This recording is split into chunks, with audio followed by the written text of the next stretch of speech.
Bi juma ye février kalo tile 20 san 2026 an balma Chérif la télé filɛ bɔ Mali kɔnɔ ani Mali kɔkan an bɛ waleɲuman dɔn foli kɛ ka ɲɛsin aw kelen-kelen bɛɛ lajɛlen ma fo aw sigiyɔrɔ la ka fɔ k'aw bisimila aw ka jabaraninso mandi kɔrɔ ni aw ka bamanankan kunnafoni ale kɛnɛ o dayɛlɛlen ye bi kunnafoni daminɛ na an bɛ taa Bangɔni Janginɛ bugu la laadala suntigɛba min bɛ kɛ alamisa o alamisa Bangɔni Janginɛ bugu la kɛrɛnkɛrɛnnenya la Chérif la duba kɔnɔna na o daminɛra ɲinan ka bɛn ni kunu ye alamisa février kalo tile 19 san 2026 a baaraw yɛrɛ ni a laɲini yɛrɛ kɛra an fana an karamɔgɔ de fɛ a se Yidi Chérif Ousmane Madani Haidara Alsilamɛya dɛmɛtɔn Ansaru ɲɛjɔyɔrɔ ni y'a baara tako fɔlɔ ye ɲina a bɛna to senna fo ka taa sunkalo kalo o kuncɛ Chérif la jabaraninso tɔgɔya la a kɛnɛ seriyara Ibrahim Kulubali Abdoulaye Sogodogo olu de fɛ nka kumakanw bɛ lasaw ma Alhamidu Badini fɛ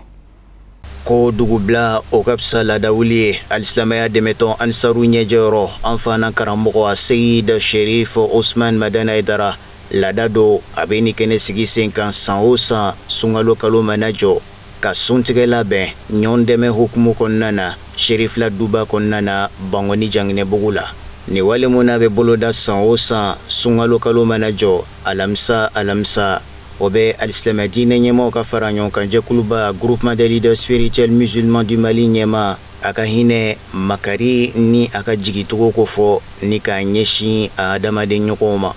o de kama san o san ka bɛn ni nin don kofɔlen alamisa sunkalo kɔnɔna na Alsilamɛw ka bɔ fan bɛɛ Alsilamɛya dɛmɛtɔn Ansaru tɔndenw ka fara tɔn kanubaw kan olu bɛna a kɛnɛw seereya ka waleɲuman dɔn ni bonyamasegi foli kɛ ni ka ɲɛsin sabu ɲuman ma an fana karamɔgɔ a Seyid Chérif Ousmane Madani Haidara an b'a dɔn karamɔgɔ man bila sen ka foyi kama fo ka kɛ ladegelifɛn anw yɛrɛ ye fɔlɔ Seyyidul Qawmi Khadimuhum jamakulu ɲɛmɔgɔ baarakɛla de mɔgɔw bɛ se ka yeli kɛ ka minɛkala kɛ mɔgɔ min na donc karamɔgɔ fana ma ta yɔrɔ jan a y'a ta kira Mamadu Mustafa ka kuma la sallallahu alaihi wasallam ni mɔgɔ min ye sunbagatɔ kelen sun tigɛ ko Ala bi o sunbagatɔ kelen kelen ka baraji ɲɔgɔn di i ma k'a sɔrɔ a ma fɛn nagasi ka bɔ o sunbagatɔ yɛrɛ ka baraji la donc an bɛ Ala deli a kɛra ko min kama a baraji Ala k'a di an karamɔgɔ ma Ala k'a di Jamiyatul Ansar Dine ma Ala k'a di kanubagaw ma Ala k'a da an kelen-kelenna bɛɛ lajɛlen ma an nisɔndiyara kosɛbɛ an ka ɲɔgɔn dɛmɛ dogo la ani bange la an ka hinɛ ɲɔgɔn na i balima min bɛ yen i kɛrɛfɛ ɲɔgɔn min bɛ yen i yɛrɛ b'a dɔn min ka position ye nin ye walima i sɔmina min ka position fɛ hali n'a ma da o kan k'a f'i ye i bɛ se ka min ka ye k'a ka ye sunkalo ye hinɛ kalo de ye yafa ɲɔgɔnma kalo don fɔnisɛriya kalo don ainsi de suite donc an b'a dɔn Ala bɛ nin bɛɛ lajɛlen ye barajiw de min bɛ di jɔ ma i ka seli tɛ se ka kuma dɔw la fɛn minnu yafa n'i ka sun mais mɔgɔ kelen jigi tuguli mɔgɔ kelen sun tigɛli o nisɔndiya kama Ala yɛrɛ bɛ nisɔndiya wa Ala bɛ sɔn ka bɔda k'i ye i fana sigilen tɛ ni bɔda min ye Ala m'an yɛrɛ o la Ala ka hɛrɛ k'an ye surtout an ka jamana min position min na ɲinɛ bɛɛ b'a dɔn jamana in sɛgɛnnen don et puis kasaraw ye mɔgɔ caman sɔrɔ ɲinɛ o tuma mɔgɔ dɛmɛta kan ka caya ka tɛmɛ hali san tɔw kan donc min bɛ se min na kana fɔ i ta ka dɔgɔn dɛ dɔrɔmɛ kelen man dɔgɔ hali ba kelen yɛrɛ man ca i bɛ se min na o k'i balima ye an ka jamana in kɔnɔ Ala ka hɛrɛ nati jamana in kɔnɔ maa minnu ye nin kɛnɛ lasɔrɔ alamisa fɔlɔ ka bɛn ni sunkalo kalo ye o ye seereya kan caman fɔ Alsilamɛya dɛmɛtɔn Ansaru ɲɛjɔyɔrɔ an fana karamɔgɔ a Seyid Chérif Ousmane Madani Haidara a ka fonisereya n'a ka ɲumanya wale caman kan o hukumu kelen kɔnɔna na duwawu caman kɛra ni ka ɲɛsin Mali Alsilamɛ diinɛ soba au Conseil islamique du Mali ɲɛmaaba ma an fana karamɔgɔ a Seyid Chérif Ousmane Madani Haidara n'a ka kɔlɛ Chérif Ousmane Madani Haidara a ka baara ye nin ye ka da ka ni baara ninnu jɔyɔrɔ b'a la ma se ka min fɔ ka s'a dan na ale kɛra misaliya min ye a misaliya tɛ se ka fɔ ka s'a dan na ale b'a fɔ k'a y'a kɛ maa b'a fɔ k'a y'a kɛ o y'a sɔrɔ ale yɛrɛ y'a kɛ ka bila aw ɲɛ Cheikh Abdou Khadir Jilani ka kutuba dɔ bɛ yen a b'a fɔ a ka kutuba in na a ko ni mɔgɔ min sera ka lɔgɔma kelen don kungotɔ dɔ da lɔgɔma kelen k'o don kungotɔ dɔ da dɔrɔn o ka se ka nugu lahinɛ ko o baraji n'o bonya n'o barika ka bon ni jamiya ba kelen jɔli ye dɔw yɛrɛ y'a jiri ka tɛmɛ o kan o ye kungotɔ de ye bon surtout mɔgɔ min sunna ka tile kɛ depuis fajiri waati n'a ye dumuni kɛ a ma foyi sɔrɔ ka don fo ka se tile bin ma a mɔgɔ bɛ sababu ye ka nɛɛma lase o tigi ma a o dan t'o la fiyewu karamɔgɔ ye mɔgɔ min sun tigɛ bi e yɛrɛ kun ɲɛ bɛ mɔgɔ la misiri kɔnɔna fara ka kɔfɛla fa bɛɛ lajɛlen sun tigɛ a bonya ni karama kɔnɔ vraiment an bɛ dugawu kɛ an karamɔgɔ ye nga ni ye tiɲɛ parce que an bɔra ka tafsiri yɛrɛ min kɛ bi tafsiri yɛrɛ bɛ nin kuma in fɔ an ka tafsiri kɔnɔ ko yala jɔn de ka fisa ni mɔgɔ bɛɛ mɔgɔ min mɔgɔ wele ka na ala ma a ma dɔn ma a ye baara ɲuman fana kɛ karamɔgɔ ka kalanni kuma dɔrɔn tɛ karamɔgɔ ka qualité n'a ka jogo o bɛ adamaden yɛrɛ kɛ ala fɛ ka adamaden da ala la a ye ɲuman kɛ karamɔgɔ fɔ kuma o kuma o y'a sɔrɔ a yɛrɛ bilala mɔgɔ ye bon ala kɛra ko ni mɔgɔ min ye sumatɔ kelen dɔrɔn sun tigɛ mɔgɔ kelen sun tigɛ dɔrɔn ala yɛrɛ ɲɛda kama o mɔgɔ kelen de ye o baraji mɔgɔ t'o dan dɔn o mɔgɔ ba jeli sun tigɛ sirifilɛ yan bi et puis dumuni fana na dumuni tɛ ko an ka kɛ dagabɔnda la o dumuni tɛ dumuni min yɛrɛ kuma dɔ la i b'a ɲini i ka so a tɛ sɔrɔ kuma dɔw i b'a dɔw ɲini i ka so a tɛ sɔrɔ ɔ n'i ye garibu kɔni kɔnɔfa sɛ la karamɔgɔ ni funisira ye mɔgɔ t'a dan dɔn ale de bɛ ka tafsiri kan k'an kalan kuranɛ na ka kuranɛ dɔnni di an ma ale de bɛ si an ɲɛna ka yatalaliw kɛ ka tila ka na o dɔnni ɲɛ an na tila k'a tɛgɛ don a kuntugu ka baganw san ka tila ka balo tobi ka mamafɛnw sɛ caman ka di a yɛrɛ ka garibuw ma ani mɔgɔ minnu na tafsirikɛlaw la ko bɛɛ ka dun k'i fa vraiment an ma dan foyi sɔrɔ karamɔgɔ la an bɛ dugawu de kɛ karamɔgɔ ye ala ka sini kɛnɛya d'a ma ani dun ala ka dun jɔlen to ala ka hɛrɛ k'an ye ala k'an sutura ala k'an ɲɛmɛ karamɔgɔ yɛrɛ la an b'aw ladɔnniya k'a fɔ ko alisilamɛ caman de ni kɛnɛ seereya balimaya ani ala ɲɛsiranya kɔnɔna na mun senfɛ dumuni sifa caman kun bɛ maaw ka bila la mifɛn sumalen a n'a kalama fo ka taa bila yiriden caman na ali bi an bɛ to sherifla denbaya kɔnɔna la bangɔni janginɛ bugu la yirimajɔ ansar tɔn musobaw olu farala ɲɔgɔn kan ka na waliɲumandɔn foli kɛ alisilamɛya dɛmɛtɔn ansaru ɲɛjɔyɔrɔ la an fana karamɔgɔ a se yidi sherif usman madani haidara u ka nali kun tɛ fila ye kun kelen pe ka se ka na foli kɛ ka duwawu ɲini ala karamɔgɔ haidara fɛ ka tila ka duwawu kɛ a ye yaasa ala bɛ se ka laɲiniw olu sabati cogoya min na o siratigɛw de fɛ ni musoba ninnu u yɛrɛ bisimilara alisilamɛya dɛmɛtɔn ansaru ɲɛjɔyɔrɔ denkɛ de fɛ ni o ye a se yidi sherif iba haidara ye ka bɛn ni février kalo tile 17 ye san 2026 sherifla a misiriba o kɔnɔna na samayira sanogo ale bɛ kunnafoni tɔ walawala an ye nunu ye silamɛya dɛmɛtɔn ansaru an balakaw de ye ka bɔ yirimajɔ komite kɔnɔ ka sagane nin ye bɔɲɔgɔn de kɛtɔ dɔ o fɛ ka ɲɛsin mali silamɛtɔn ka fara ɲɔgɔn tɔnba o conseil islamique du mali ma ɲɛmaaba an fana an karamɔgɔ a seyidu sherif usman haidara n'a ka denbaya ma o hukumu kɔnɔna na o bisimilala farifoni a nusɔnya kɔnɔ sherifula misiriba kɔnɔna na a seyidu sherif iba haidara dgp fɛ ka na duwawu kɛ zamzamiyu ni a ka denbaya ye ne ka laban ka duwawu ɲini o fɛ o de ye taama kun ye yirimajɔ musow n'an cɛw an ka cɛw ka jɛn an farala ɲɔgɔn kan ko an bɛna dugawu ɲini an karamɔgɔ fɛ a n'a ka denbaya ka tila ka dugawu k'u ye sabu bɛɛ b'a dɔn an bɛ ka don kalo barikama na n'o ye promo kalo ye o la jɔn n'i bɛna don kalo mun na ala bato don n'i ma farati a la a dɔw kana kɛ bato kana tiɲɛ bolo komi an y'o mɛn an karamɔgɔ da kalo in ka bon nka a bɛ kɛ dɔw bolo a nana ten a taara o ɲɛsiran kama an bolila ka na an karamɔgɔ fɛ yen ka na dugawu k'a ye ka dugawu ɲini a fɛ ko a ka dugawu kɛ anw musow ye walasa kalo in bɛna don jamana ka gɛlɛ bɛɛ b'a waati dɔn sisan o la sisan an b'a ɲini karamɔgɔ fɛ a ka dugawu kɛ anw cɛw ye sabula ni cɛw lafiyara musow bɛ lafiya ala bɛ se ka nɔgɔya di mali cɛw ma diɲɛ cɛw ma sunkalo in time bɛ se ka nɔgɔya an cɛw bolo cogoya min na ka tila ka anw musow fɛnɛ ka se ka dusutuma ani muɲu ni sabali an cɛw ye walasa ka kun ni an cɛ ninnu ka sɔrɔ ye n'u nana ni min ye an k'o minɛ k'u sutura o kan k'u dɛmɛ sabu jamana bɛ yɔrɔ min na an bɛɛ b'a dɔn o ka fɔ la farifoni nisɔndiya ani muguri o de bɛ ye olu ɲɛkun kan ka sanga ni nin sigi in kɛlen ye ni alijinɛ kɔnɛgɛtigi ye seyidi sherif iba haidara o labana ka nɔfɛtigiw kɛ o ka kɔrɔfɔw la ni ladilikanw talen ye ka di an balakaw ma ka sanga ni nin kalo barikama in ye min kɔnɔna na ka sanga ni nin sunkalo in kalo barikama in ye musow yɛrɛ ɲani sunkalo ka se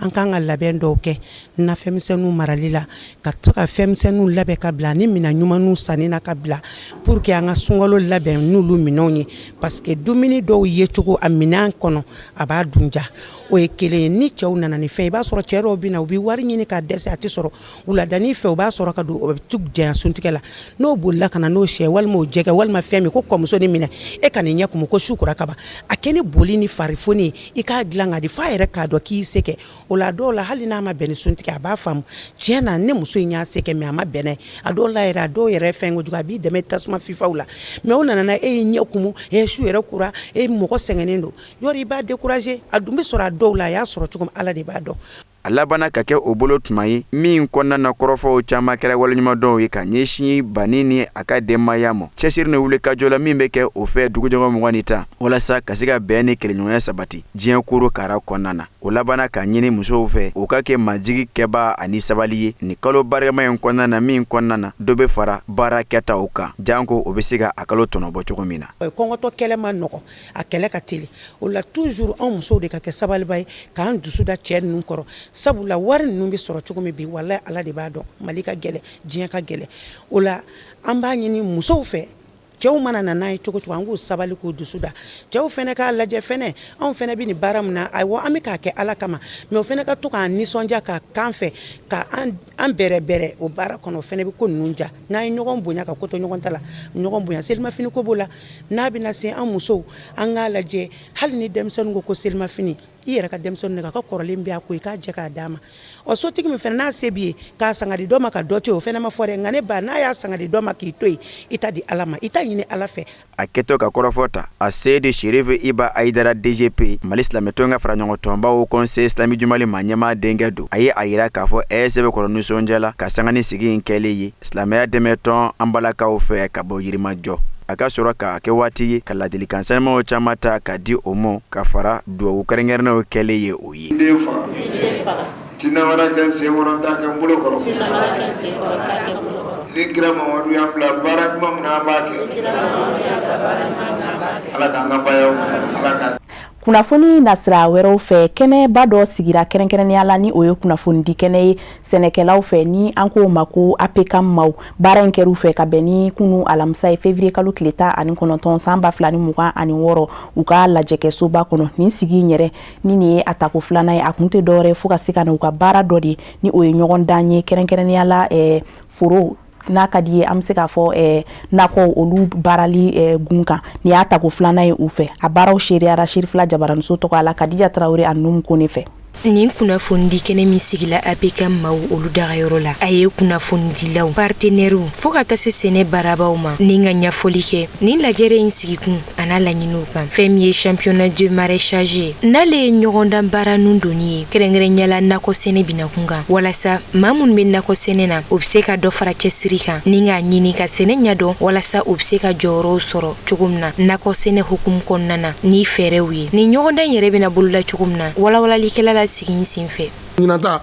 a ɲinina an fɛ sani an ka kɛ région 4 ye an ka kɛ jamana bɛɛ ye n'an bɛ se ka ni se b'an ye n'an bɛ se ka jamana bɛɛ fara ɲɔgɔn kan donc an y'a fɔ région na an bɛna mɔgɔ individuel 3 de ta ka coopérative kelen ta ka se ka ɲinata compétition kɛ liste min bɛɛ nana an bolo liste nin bɛɛ ka région b'a la an bɛna o région listew bɛɛ de fara ɲɔgɔn kan k'a di an bɛna compétition dɔ sigi région kɔnɔ donc olu de bɛna charger ka se ka mɔgɔw ka taa foro la ka lajɛ est-ce que an ye critère min di an ka compétition na est-ce que Sénégal min y'a inscrit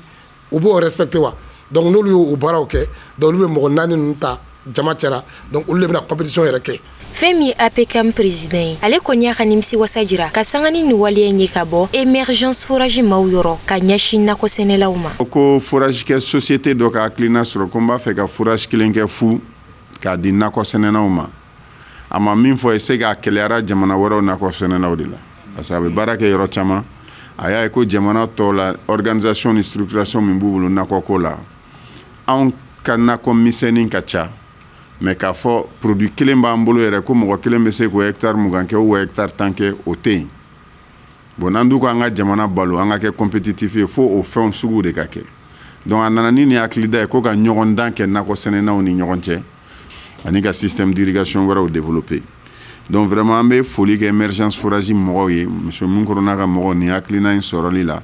ka sanga ni nin ɲɔgɔndan in kun fɔlɔ ye n'o ye premier championnat ye musoba min garizigɛ donna a la ale kɔni y'a ka nisɔndiyakanw da kɛnɛ kan ni ko nisɔndiyabagatɔ ma k'a ka tasuma fiyɛ n'a daji b'a faga nunji b'a faga championnat nafa tɛ fɔ ka ban championnat ni ko nakɔ sɛnɛ ma ko nakɔ sɛnɛ ni ji t'i bolo o ye fu ye mɔgɔ min taara ji di ma k'i ka nakɔ sɛnɛ a bɛ dɔ de fara i ka sɔrɔ kan ka dɔ fara i ka kɛnɛya kan bon kuma foyi tɛ ne da ka championnat nin fo dɔrɔn mɔgɔ bɛ se ka championnat nin soutenir o k'a soutenir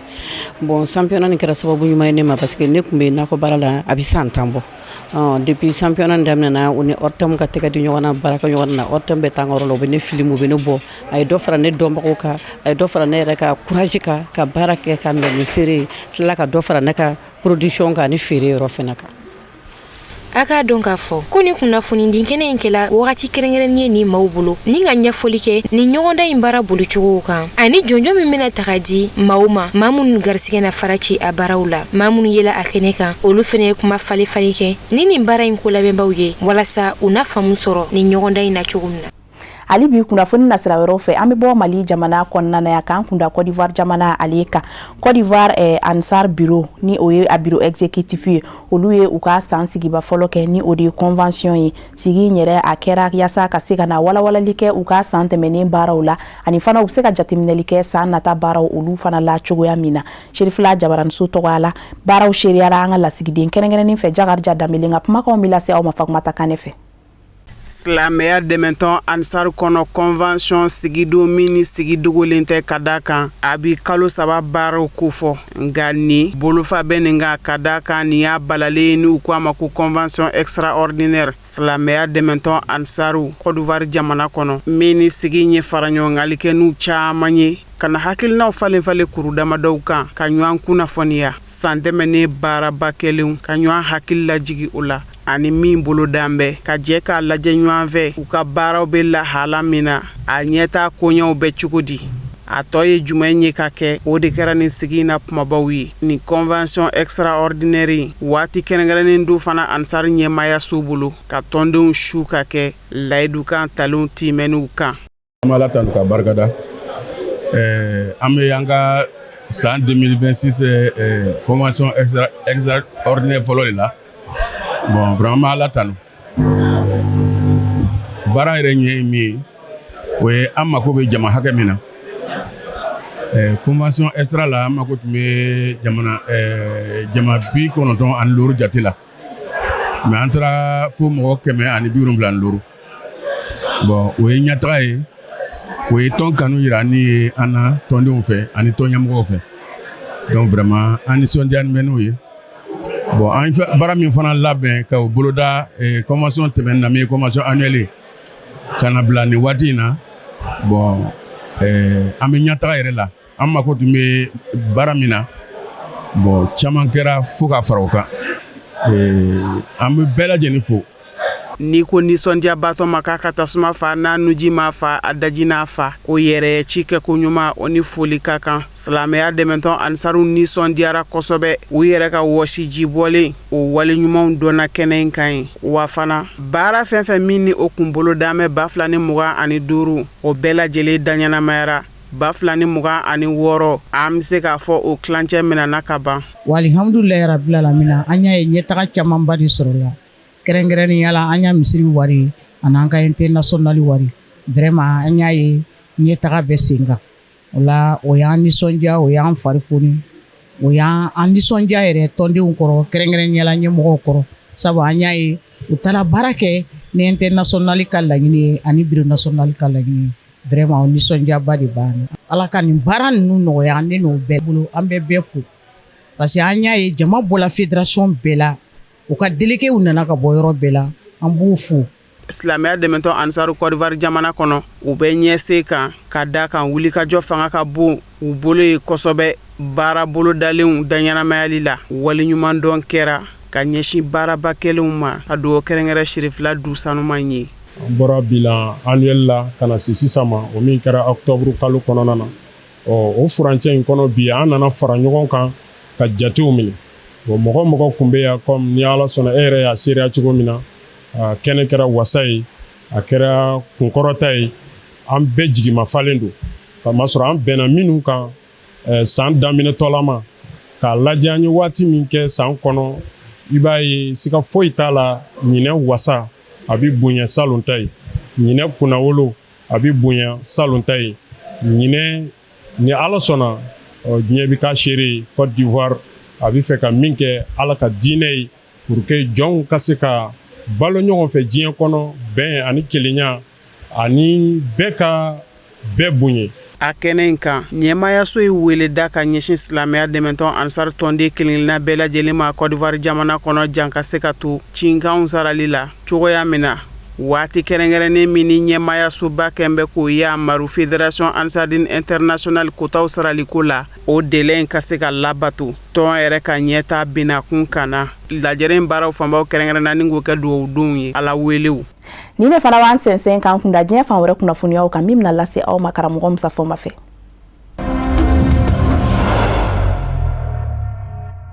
Amérique jamana ɲɛma Donald Trump ka jɛkulu kura sigilen ko Conseil de la Paix a lajɛ fɔlɔ kɛra ka bɛn ni alamusa février kalo tile 19 ye Amérique duguba la Donald Trump yɛrɛ fɛ yen kɛrɛnkɛrɛnnenya la a kɛmɛ ka yɔrɔ min dayɛlɛ ko Institut Donald Trump pour la Paix. Donald Trump ka dandigɛli la Conseil de la Paix lajɛ fɔlɔ dayɛlɛtɔ a y'a yira k'a fɔ nin jɛkulu kura in a bɛna kɛ diɲɛ seleke naani tɔnba Nations Unies ka baaraw kɔlɔsiba de ye wa diɲɛ seleke naani tɔnba Nations Unies mana hakilinaw minnu da jɛkulu in ka baara bɛna kɛ o dangɛnɛmayali sababu ɲuman de ye ni ka diɲɛ seleke naani tɔnba Nations Unies kɔrɔ don. Donald Trump ko tile 10 bi kɔfɛ minnu kunna sirilen don Amérique jamana ni Iran jɛ kungangorɔ ko ni bɛnkan bɛ se ka sɔrɔ Iran jamana ni Amérique jamana cɛ ko na sidɔn. Donald Trump y'a yira k'a fɔ Amérique jamana yɛrɛ Conseil de la Paix nin jɛkulu kura min sigili bɔra a la Amérique jamana na dolari wari miliyari 10 bila jɛkulu in ka bolo kan fɔɲɔgɔnkɔw minnu bɛ diɲɛ ɲɛfɛ olu ɲɛnabɔli kama jamana wɛrɛw minnu bɛ a kɔnɔ ka fara Amérique kan i n'a fɔ Kazakhstan, Azerbaïdjan, Émirats Arabes Unis, Maroc, Bahreïn, Qatar, Saudiya jamana, Uzbekistan, Kuwait, olu bɛɛ lajɛlen na fara ɲɔgɔn kan ni ka dolari wari miliyari 7 bila jɛkulu kura in ka bolo kan n'o ye Conseil de la Paix. Kɛrɛnkɛrɛnnenya na a sigira yɔrɔ min yɛrɛ jɔli kama n'o ye bande Gaza ye Palestine dugukolo kan ka sabu kɛ mankan min kɛra bande Gaza kɛlɛbolo Hamas ni Bani Israɛl cɛ a ye bande Gaza filenkolondi ka dakolondi. Donald Trump don min na a bi jɛkulu in sigili hakilina ta a y'a jira k'a fɔ jɛkulu in ka baara bɛna ɲɛsin bande Gaza de jɔli ma nka labanna k'a ye k'a fɔ a ka jɛkulu in bɛ se ka walankata ka ɲɛsin diɲɛ fan wɛrɛ mankanw banni ma o tuma na a y'a kanu ni ka jamana wɛrɛw sama ka fara a yɛrɛ kan ka kɛ jɛkulu in dutigɛbaw ye nka lajɛ min kɛra février kalo tile 19 Amérique jamana ɲɛma Donald Trump fɛ yen jamana kelen kun welela a fɛ k'o ka ye kɛnɛ kan o bɛ taa bala min na taama sɛbɛn diɲɛ ma sɔrɔ o fɛ ka don Amérique jamana kɔnɔ n'o ye Biélorussie ye. Lajɛ in senfɛ Donald Trump y'a jira k'a fɔ a ka d'a ye jamana fila kana fara a ka jɛkulu in kɔnɔ n'o ye Rusila jamana n'a ɲɛma Vladimir Putin ani Chine jamana n'a ɲɛma Xi Jinping a mago bɛ olu la u kana fara a kan a ka jɛkulu kura sigilen Conseil de la Paix kɔnɔ. Maroc jamana nɔnabilalen kun don Amérique jamana ɲɛma Donald Trump ka jɛkulu kura ka lajɛ fɔlɔ kɛnɛ kan Conseil de la Paix ni Maroc ministre ye ministre min ɲɛsin bɛ Maroc ni jamana wɛrɛ ni ɲɔgɔn cɛ koɲɛ ɲɛnabɔw ma Nasser Bourita. Dɔw y'a yira k'a fɔ jamana min ma ɲɛma kun bɛ kɛnɛ kan a bɛ taa 50 la dɔw ko 20. A ka sidɔn k'a fɔ jamana ɲɛmaw kun bɛ taa 20 na jamanaw minnu nɔna bilalen kun don n'olu farala 20 kan o de b'a se 50 ma. Nazarala tɔnba Union Européenne fɛnɛ nɔna bilan kun bɛ kɛnɛ kan nka o ma don jɛkulu kɔnɔ o welela ko observateur o kɔrɔ ye diɲɛ ma di mɔ i ka don fɔlɔ nka i bɛ se ka ye a da fɛ ni se kɛra i mɔ don min o n'i sɔrɔ a da fɛ i na don siɲɛ kelen wali kelen i yɛrɛ de ma sɔn doni ma fɔlɔ n'i y'a kanu ka ye a da fɛ yanni i yɛrɛ ka labɛn doni fɛ. Maroc ministre ka kuma la a ko Maroc masakɛ Mohamed Sisi tɔgɔ la Maroc jamana ka dɛmɛ bɛ Amérique jamana ɲɛma Donald Trump ye bande Gaza jɔli la Palestine wa Donald Trump bɛ cɛsiri o cɛsiri la arabula kɔnɔ na ka na ni basigi ye ko Maroc jamana bɛ Donald Trump kɔ o la. Nasser Bourita y'a jira k'a fɔ Donald Trump Amérique jamana ɲɛma a ka fɛɛrɛ dajiralen o de kɛra sababu ye ka mugu mankan da bande Gaza Bani Israël ni kɛlɛbolo Hamasi cɛ fɔ ka na mankan ba bi ka niw kisi ko Donald Trump de o sababuya ko wa ko bi ni bande Gaza labana ka jɔ kwa jɔli sababu bina bɔ Ameriki jamana ɲɛma Donald Trump de la wa ko Maroko bɛ a nɔfɛ o la ko Maroko masakɛ roi Mohamed VI baara o baara ni o kan ka kɛ bande Gaza Palestine dugukolo ka k'a jɔ ko Maroko jamana bɛ Ameriki jamana ɲɛma kɔ o rɔ wa ko jɛkulu min lɛ nin ɲɛni Maroko bɛ ka bisimila minɛ a kɔnɔ Donald Trump ka jɛkulu sigilen Maroko ta fa bina kɛ min ye a rɔ o ye lakanako nasira fɛ polosilakaw minnu bɛ se ka ye bande Gaza Palestine ka denw na k'olu dɛmɛ polisiya baaraw la lakana bɛ se ka nɔgɔya u bolo cogo min kɛnɛya tigilama minnu kan ka ye bande Gaza tiɲɛ don niw tiɲɛna maaw sɛbɛkɔrɔ joginna fana bande Gaza kɛnɛya tigilamaw bɛ se ka kɔrɔ don Maroko kɛnɛya tigilamaw fɛ n'u ka dɔnniyaw ye cogo min ani Maroko yɛrɛ dɔn bɛ k'a fɔ jamana min don diinɛko nasira fɛ ko gwɛlɛntigi tɛ a ka diinɛ ye basigi diinɛ ye diinɛ min di maa fa ɲɛdɔn o ɲɛdɔn min bɛ Maroko jamana la a ka ca la a bɛ se k'o bila Palestine bande Gaza sigibaw ka bolo kan ani Bani Israɛla sigibaw ka bolo kan u bɛ se ka k'u sigila cogo min dɔ kana wuli ka bila dɔ la k'o fa cogo ɲini ko Maroko jamana bɛna o dɔnniyaw lajɛ k'olu bila jɛkulu ka bolo kan n'o ye Donald Trump ka jɛkulu sigilen Conseil de la Paix. Ameriki jamana ɲɛma Donald Trump ladɔnniyana a ka surasiya fɛ k'a fɔ u labɛn bɛ Iran jamana kamo n'u ma dɛsɛ sibiri février kalo tile 21 u bɛ se ka Iran jamana bonni daminɛ kunnafonidiso CBS ka kuma don a ko a ye min minɛ ka bɔ Ameriki surasiya ɲɛmaayaso kɔnɔ a labana ka min fɔ ka fara a kan o ye k'a fɔ hali ni ko in ma ɲɛ kɛ kɔ k'a bɛ kɛ sibiri ka bala la ka sabu k'a ka kunnafoni kelenw sɔrɔlen ye fana tile laban ninnu nɔ Ameriki jamana ɲɛma Donald Trump ye diɲɛ di surasiya ma a ka kɛlɛcɛ doni pankuru n'o ye cargo militaire ye o 70 de y'i kunda arabula kɔnɔ ka Iran yanfan fɛ avion de chasse n'o ye kɛlɛkɛ pankuru sendelini ye o 50 ɲɔgɔnna de taara Iran yanfan fɛ jikan kɛlɛcɛw ani pankurun bɛ wuli kurunbaw minnu ka jika n'o ye groupe aéronaval ye o kurunbaw bɛlɛn bɛ Golfe Domani kwa jika dɔwɛrɛ fɛnɛ bɛlɛn bɛ Bani Israɛla kwa jida yanfan fɛ Ameriki jamana ɲɛmaw n'u ma ɲɛ Iran jamana bundeli kɔ u ka fɔ la u b'u ɲɛsin a surasi daga yɔrɔw ni jamana ɲɛmaw sɔrɔ yɔrɔw di ma ni ka diyagoya Iran jamana ɲɛmaw ka u ka sɔn sigikafɔ ma o ni Ameriki jamana ɲɛmaw cɛ ka mugujugu dilan n'a bɛ senna u fɛ ka dabila Ameriki jamana kɔni bolo a bɛ senna Wall Street Journal kunnafonidiso fana ye o de lase ale ka kunnafoni sɔrɔlenw na a y'a yira k'a fɔ sebere bundeli in kɔni a t'i sinsin o kan nka tile damadɔ nata ninnu kɔnɔ bɛɛ ka segin n'a ye k'a fɔ Ameriki jamana bɛ sɔn ka Iran jamana bundi février kalo tile 17 sigikafɔ tako filanan n'u donna Ameriki jamana ni Iran jamana cɛ Oman masayaso ka surunanido kɔnɔ min kɛra Suisse duguba la Genève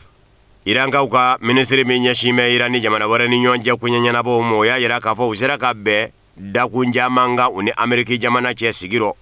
Ameriki jamana ɲɛmaw yɛrɛ ye a jira k'a fɔ sigikafɔ tacogo kun ka ɲi nka hakilina bɛ hakilina la Ameriki jamana bolo Iran jamana ma sɔn ka don minnu da fɛ o de kɛra fiɲɛ ye kɔrɔ bawo Ameriki jamana ɲɛmaw ni Bani Israɛla jamana ɲɛmaw ka laɲini de ye Iran jamana mugujugu koɲɛ min bɛ a bolo a ka lajɛ ka mugujugu ko in bɔ a mɔ kelen filanan a ka mugu filita n'o ye missile balistique ye o dilali a fɛ a k'o fɛnɛ dabila sabanan Iran jamana bɛ ka dɛmɛ don a jɛɲɔgɔn minnu ma u ka kɔnɔ na n'o bɛ se ka kɛ Bani Israɛla jamana jugu ye bawo Iran jamana jɛɲɔgɔn a ka ca la o ye Bani Israɛla jamana jugu ye Libankaw fɛ yen Hezbollah kɛlɛbolo bɛ se ka kɛ o kɔrɔmasuru ye Iran jamana jɛɲɔgɔn ye Hezbollah ye Irakikaw fɛnɛ fɛ yen Shiyaw minnu bɛ yen olu ye Iran jamana jɛɲɔgɔnw ye yani Bashar al-Assad yɛrɛ ka fanga ka tiɲɛ Bashar al-Assad fana a ka fanga jɛɲɔgɔn sɛbɛkun ye Iran jamana ye k'a sababu kɛ u bɛɛ bɛ ɲɔgɔn sɔrɔ diinɛ bolofara kelen la n'o ye Shiya ye Bashar al-Assad kun ye alawiti de ye Ahlul Bayt wele cogo dɔ don o b'a jira k'a fɔ ani Iran jamana tɛgɛ bɛ ɲɔgɔn bolo. A b'o cogo fɛnɛ na Yemen minnu bɛ wele ko Houthi olu fɛnɛ ye Iran jamana jɛɲɔgɔnw ye ko Iran jamana bɛ dɛmɛ min ɲɛsin ninnu ma k'a k'a bɛɛ tigɛ a n'u cɛ. Iran ka u ka diinɛ ɲɛmaaba Ayatollah Sayyid Ali Khamenei ka sanga ni Iran jamana a ka san 1978 wulikajɔba sankunbɛ ɲajɛw ye min sigira sen kan février kalo tile 18 diinɛ ɲɛmaaba Ayatollah Khamenei ye a jira k'a fɔ tiɲɛ don u tulo bɛ Ameriki jamana ɲɛmaaw ka bagabagali k'a la o kɛrɛnkɛrɛnni ɲɛna Donald Trump k'a fɔ a ka kɛlɛkɛmina ɲɔgɔn tɛ diɲɛ bɛɛ. Ayatollah Ali Khamenei ko n'i ka kɛlɛkɛmina ɲɔgɔn tɛ diɲɛ bɛɛ i k'a dɔn k'a fɔ kɛlɛ bɛ kɛlɛ la n'i tora k'o tigɛ ni ka jɔn i kɛlɛ ɲɔgɔn na i sigin tɛ ni fɛn min ye k'o bɛɛ bolo n'a tora k'o ta i kama i ɲinɛmangolon dɔ k'i bile bi mɛn ka sɔrɔ i ma wuli fana dɛ. Ayatollah Ali Khamenei diinɛ ɲɛmaaba in Iran jamana kɔnɔ ale b'a kɛtɔ ka Ameriki jamana ɲɛmaa jaabi n'a ma ɲɛ ko Donald Trump ko a kɛmɛ ka pankurundoni kurunbaw de bila ka taa Iran yanfan fɛ u k'a ma ko porte avion. Ali Khamenei ko tiɲɛ don jikankuru min bɛ se ka pankuru doni wali kelen pankuru min bɛ se ka boli ka wuli jikankuru dɔ jɔlen ka jirɔ o ye fɛn belebele ye kɛ nka kɛlɛkɛmina min fana bɛ se ka wuli a yɛrɛ ye ka taa o jikankurunba in susu ni ka tunu jirɔ a ko fɛnɛ tɛ n jɔn in dɛ. Hali bi Donald Trump ye kuma minnu fɔ n'o dɔ ye k'a fɔ Iran jamana a ka mɛn ko a ka wuli ka jɔ san 1978 ka na se bi ma k'a ma yɛlɛma foyi se Iran jamana denw ma ni magosa tɛ. Ayatollah Ali Khamenei ko san 47 min kɛra Iran jamana ka wuli ka jɔba kɔfɛ ka muruti nazara lasetigi jamanaw ma ni Ameriki jamana lasigidenso minɛni ye Iran jamana kɔnɔ ka taa o do la ka na bila bila ko Ameriki jamana ɲɛmaa Donald Trump k'a dɔn k'a fɔ Ameriki jamana y'i tan Iran jamana la ka dɛsɛ kolokoto k'a dɛsɛra. Ayatollah Ali Khamenei ko Donald Trump Ameriki jamana ɲɛmaa k'a dɔn k'a fɔ ci wɛrɛ kan ka ye a la Ameriki jamana ɲɛmaaya la min tɛ Iranko ye ka sabu kɛ sɔrɔ sira tɛ ka labɔli kɛ Ameriki jamana kɔnɔ bi jamanadenw bɛ kule la politiki binakun ɲaamin bɛ wa Ameriki jamana yɛrɛ a b'a tɔgɔ kɔrɔ de bolo n'o tɛ a bɛ ka taa bini de ye. Ameriki jamana a mankutu man ɲi fana diɲɛ kɔnɔ ka sabu kɛ a ye kɛlɛ o kɛlɛ daminɛ a ma kɛlɛ si laban k'a daminɛ Vietnam na a dɛsɛlen y'i yɛrɛ ɲini ka bɔ yen ka na se Afghanistan ma san 20 kɛlen kɔfɛ ye a y'i yɛrɛ ta ka bɔ yen a dɛsɛlen a ye Iraki filenkolon di ka dakolon di nka a ma se ka Iraki kɛ a sago ye a y'i yɛrɛ ta ka bɔ yen. Libi jamana bɛ o cogo rɔ ko n'i y'a ye Donald Trump ka kuma caya an bɛ a tɛ ka se ka ko in kɛ n'o ye Iran jamana daminɛni ye a b'a dɔn k'a fɔ fili don a man ka min kɛ. Ayatollah Ali Khamenei ko Iran jamana ka mugujugu ko kuma ani maa t'a minɛ ɲɔgɔn da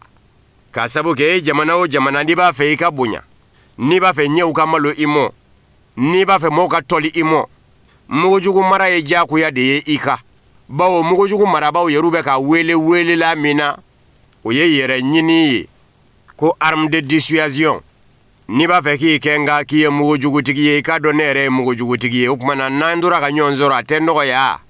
an ka ɲɔgɔn don ɲɔgɔn dama na ko mugujugu mara kun y'o de ye ko n'i ma mugujugu in mara bɛɛ ko dɔ b'i minɛ k'i ka namugula sogo ye.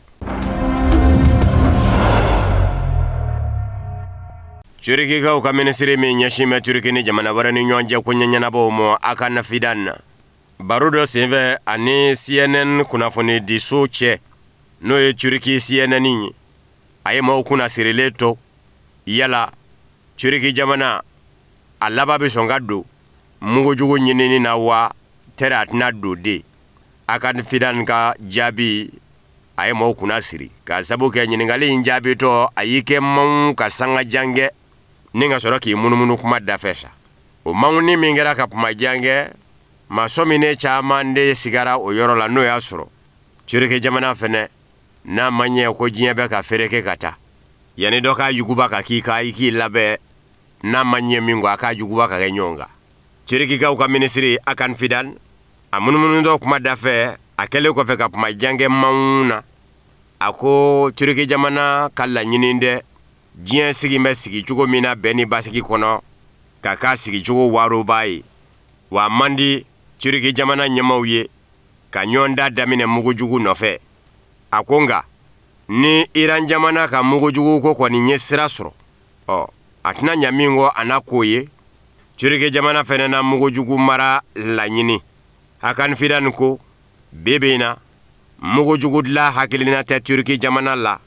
wa bɛnkan min dɛngɛnɔ bilan bɛ jamanaw ni ɲɔgɔn cɛ a man ka jamanaw minnu ka mugujugu mara n'u k'a ma ko traité de non prolifération nucléaire TNP ko turiki jamana kɛmɛ ka bɛnkan tɛgɛnɔ bila wa turiki jamana bɛ to bɛnkan kɔnɔ ko nka turiki jamana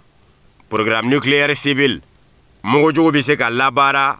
ka kuranko mago ɲɛnabɔ labaara cogo min nɔ ka sɔrɔ a ma taa kɛlɛkɛminanko ye ko turiki jamana bɛ to o kɔnɔ ka sabu k'a ka kuranko mago sirin bɛ o de la minisiri ko a ka sidɔn fɔlɔ k'a fɔ turiki jamana ni kuma jara da a b'a fɔ ko mugujugu b'a fɛ yen kɛ bawo Ameriki jamana daga yɔrɔ dɔw bɛ turiki dugukolo kan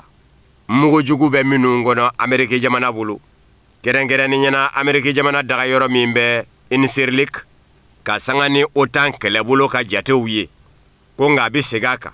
turiki jamana ɲɛmaw se foyi tɛ mugujugu in na lasɔrɔ cogo foyi t'a la turiki jamana fɛ Ameriki jamana ta de do min ye Iran ye sa Hakan Fidan turiki jamana minisiri ale ka jate la dɛ Iran jamana tɛ ka mugujugu dilan i n'a fɔ Ameriki jamana bɛ ka ye cogo min ko wa ko Ameriki jamana k'a dɔn a ma na fɔ k'a bɛ Iran jamana bon k'a sabu kɛ k'a b'a fɛ ka na ni maakuraw de ye Iran jamana ɲɛmaaya la minnu bɛ ka dɔngɔmaw ye ko Ameriki jamana k'a dɔn k'a fɔ a tɛna sira sɔrɔ yɛlɛma cogo tɛ Iran jamana ɲɛmaayaso la a y'i kan ka da Ameriki jamana ɲɛmaw ye ko kelen fɛnɛ na n'i y'a ye diɲɛ bɛ k'i ma da bi bɛɛ bɛ k'i ɲɛma da Ameriki jamana fɛ k'a fɔ surasiya nasira fɛ a ka girin bɛnkan minnu dɛgɛnɔ bilala a bɛ bɛnkan ninnu caman ɲɛkun na o kumana sago man ka kɛ o bɛnkanw kan nka ni Ameriki jamana bira k'i yɛrɛ ta ka bɔ bɛnkanw kɔnɔ ko Ameriki jamana k'a dɔn k'a fɔ bɛɛ n'i ɲɛsin mugujugu ɲinini mɔ sa k'a daminɛ nazarala gun na n'o ye Union Européenne jamanaw ye ka taa se Asie yanfan mɔ n'o ye arabula ni ɲɛmisɛ chinois bɛ ɲɔgɔn sɔrɔ gun min kan k'a bɛɛ n'i ɲɛsin mugujugu ɲini mɔ.